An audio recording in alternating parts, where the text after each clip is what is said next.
A young man walks into a crowded chamber in Nashville with a red rose in his buttonhole and finds his seat.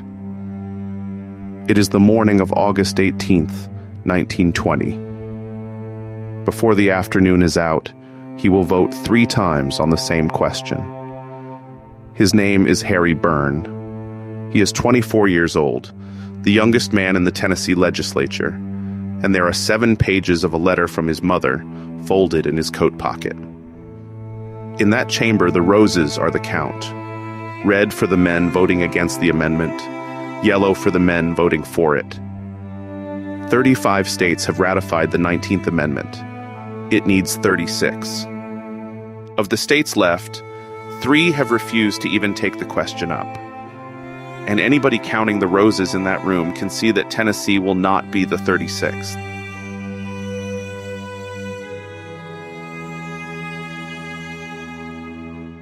He came from the east end of the state, out of a farm town called Nyota in McMinn County. 2 years before that morning, the county sent him to the legislature. He was 22 when they did it. He worked for the railroad. He went to Nashville that August intending to vote for the amendment. Then he got there, and the men from home had a different idea. He had a phrase for those men, his political advisors, the elderly statesmen in McMinn County. They were not asking him to vote it down. They were asking him to wait.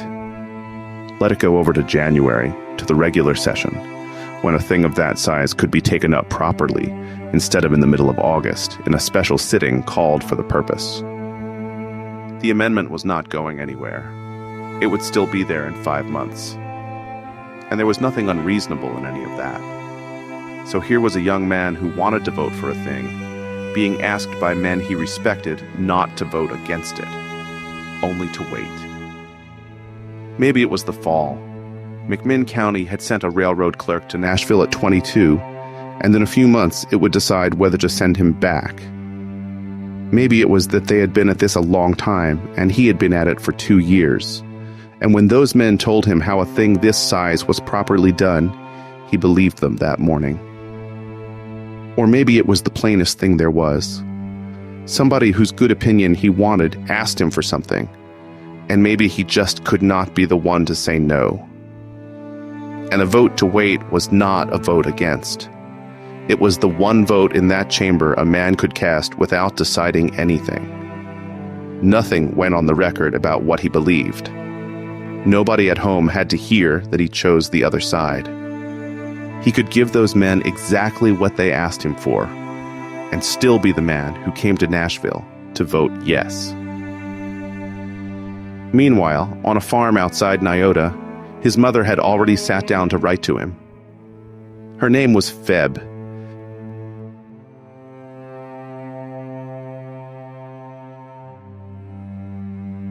A motion comes to table the amendment. The clerk calls the roll, and the youngest man in the chamber votes with the men who want to wait. I was willing to let this go to a January session, he said later. 48 to 48. A tie does not carry. The motion fails. And every name in that roll call goes into a journal, and the journal does not get closed. So they do it again. A second motion. A second roll call. And whatever he was able to tell himself the first time, he cannot tell himself he did not know what he was doing. Harry Byrne votes to wait a second time. 48 to 48. A tie does not carry. That motion fails too. Twice now, in writing, with his name beside it, he has voted against the thing he came to Nashville to do. And the men who asked him for that have it. 2 ties in 1 morning. It goes over to January, to the regular session, the way he was willing to let it go.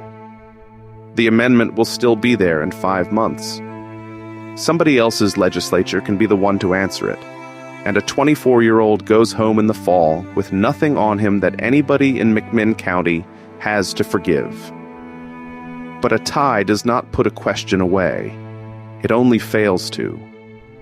Twice the House has declined to stop this. With the tabling beaten twice, there is nothing left standing between that chamber and the amendment itself. The question is called on its merits. There is nowhere left to send it.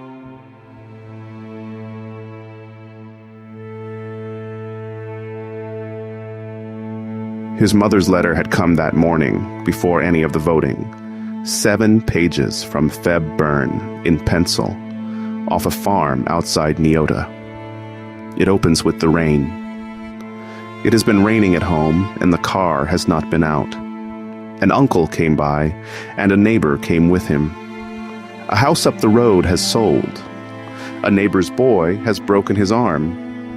A friend is sick. There is a wedding coming, and she has been helping with it.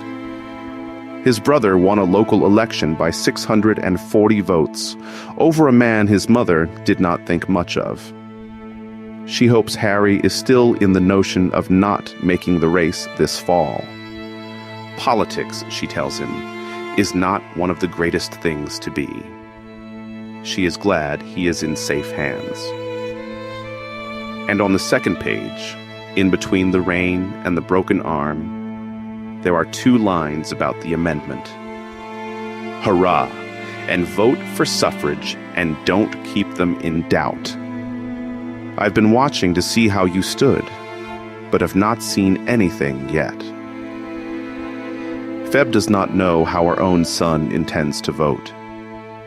She had gone to college. She taught school before she married. She ran that farm after her husband died.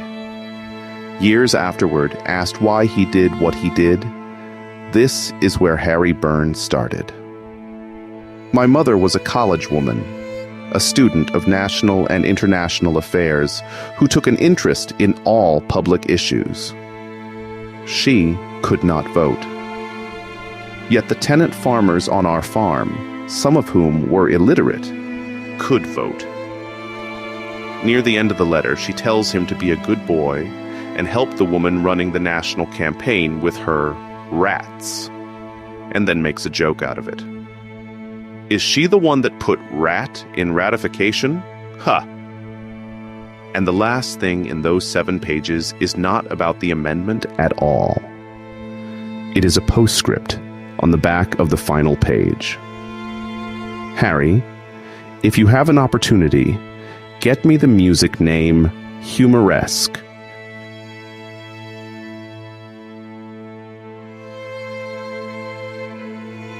The chamber is packed. Every man on that floor is wearing a rose, and anybody in that room who can count roses can count this vote. It fails today. But this is not the vote he has already cast twice. The first 2 were about when. This one is about whether. There is no procedure to stand behind now. There is no January. There is no way to answer this one that means only that a young man wanted more time.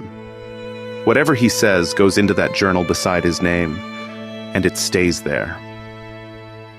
Twice this morning he has done what the men from home asked him to do, and nothing that has happened in this chamber since gives anybody a reason to think the 3rd time goes differently. The clerk begins to read the names. It is alphabetical. It always is.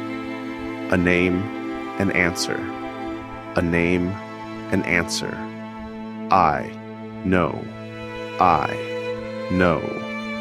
And a man at a desk writing down every one of them as it comes. The bees come early. Byrne. He is wearing a red rose. He says I. On that roll call, confronted with the fact that I was going to go on record for time and eternity on the merits of the question, I had to vote for ratification, he said. 49-47. The tie is broken. Tennessee is the 36th state. The Speaker of the House, Seth Walker, who has led the fight against ratification all session, changes his own vote to aye. He does not want it. He wants the one thing a vote on the winning side buys a man, the standing to move reconsideration later. A vote on the losing side buys him nothing. He means to bring this back and have it undone. Before the day is out, the governor has put the sergeant-at-arms on Harry Byrne for his own safety, and Harry Byrne has gone out a window and up into the attic of the state library.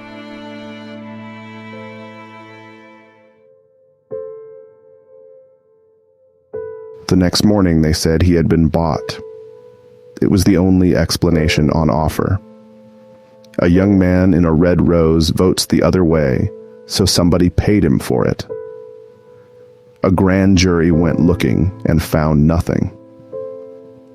And Harry Byrne wrote his answer into the journal, the same journal that had his 2 tabling votes in it.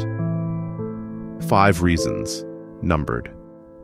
1. That he believed in full suffrage as a right. 2. That they had a moral and legal right to ratify it. 3. That a mother's advice is always safest for a boy to follow, and his mother wanted him to vote for ratification. 4. That a chance to free 17 million women was not a chance that comes to many men. 5. That he wanted it on the record that it was a Republican from the East Mountains of Tennessee who did it.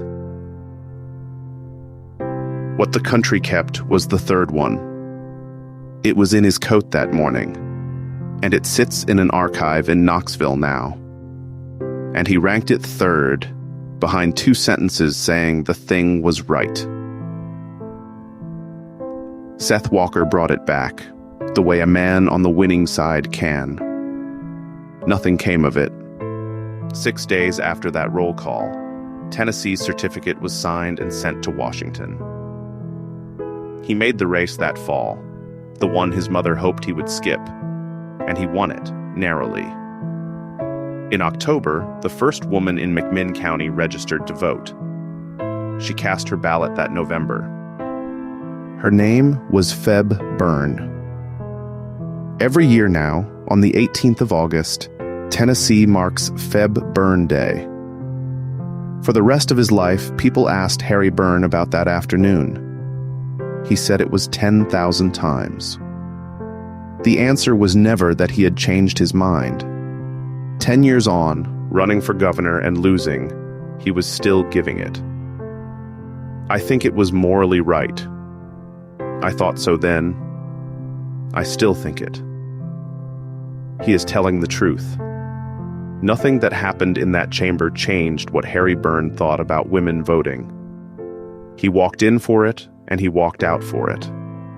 What changed is smaller than that, and harder. Twice in one morning, a 24-year-old let older men settle a question for him. And then his name came up on a question that was going into a book nobody ever closes, and he settled it himself.